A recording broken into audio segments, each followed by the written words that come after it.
Bienvenue sur la chaîne YouTube Les Voiles de Rémi, une chaîne dédiée à la voile. Si tu aimes mon travail, n'hésite surtout pas à t'abonner.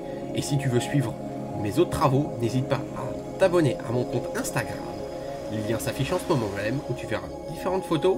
Enfin, si tu veux suivre mes formats verticaux en attendant la sortie de vidéo, suis-moi sur TikTok. Et enfin, si tu veux discuter de voile et d'autres sujets liés à la voile, n'hésite pas à suivre mon Discord. Tous les liens sont en description. Bonne vidéo à toi. Bonsoir et bonjour à toutes et à tous, bienvenue à vous dans cette nouvelle vidéo. Votre capitaine aujourd'hui vous propose une nouvelle exploration de voilier.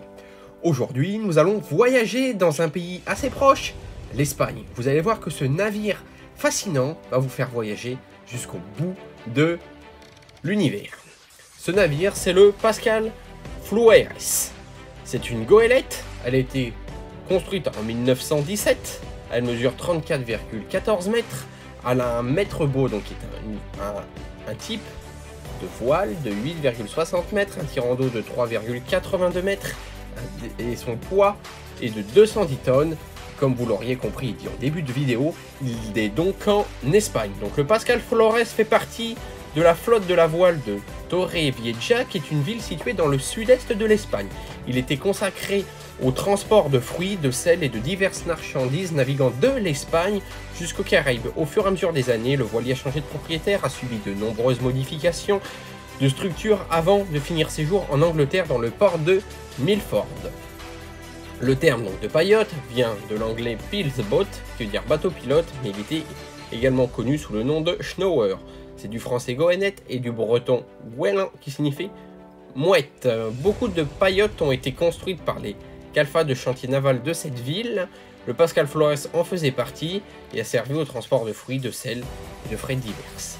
En 1999, la ville de Torrevieja a racheté le Pascal Flores en très mauvais état pour en faire un navire témoin avec cette période florissante pour qu'il devienne l'ambassadeur de la ville. Avec l'aide de la fondation Nao Victoria, il était restauré pour devenir un navire musée flottant.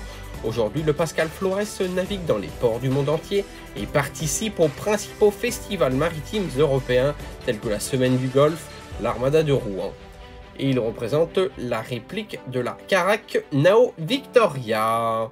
Au niveau des matériaux, le Pascal Flores a différents matériaux. Son matériau principal est le bois, qui est un matériau de base pour la coque, les mâts, les espars du Pascal Flores. Différents types de bois étaient utilisés tels que le chêne, le pin, le teak. Le chêne est privilégié pour sa robustesse, tandis que le teak était utilisé pour les parties exposées aux intempéries, car il est résistant à l'eau. On retrouve aussi du fer et du cuivre, donc les parties métalliques du voilier comme les clous, les boulons et les ferrures. Les pièces de renfort étaient en fer et en cuivre. Le cuivre était apprécié pour sa résistance à la corrosion, ce qui est essentiel pour un navire naviguant en mer. La toile et le cordage. Donc la voilure du Pascal Flores était construite en toile de lin ou de coton. Les voiles étaient cousues à la main et renforcées par des cordages de chanvre en sissa. Les cordages étaient également utilisés pour manœuvrer et hisser les mâts. La coque du voilier était enduite de goudron pour la protéger contre les attaques et les vers marins. La peinture était utilisée pour protéger le bois du soleil et des intempéries. Les hublots et les fenêtres du Pascal Flores étaient en verre, tandis que la garniture et les aimants décoratifs étaient souvent en laiton. Le voilier était équipé d'un compas magnétique en laiton pour la navigation.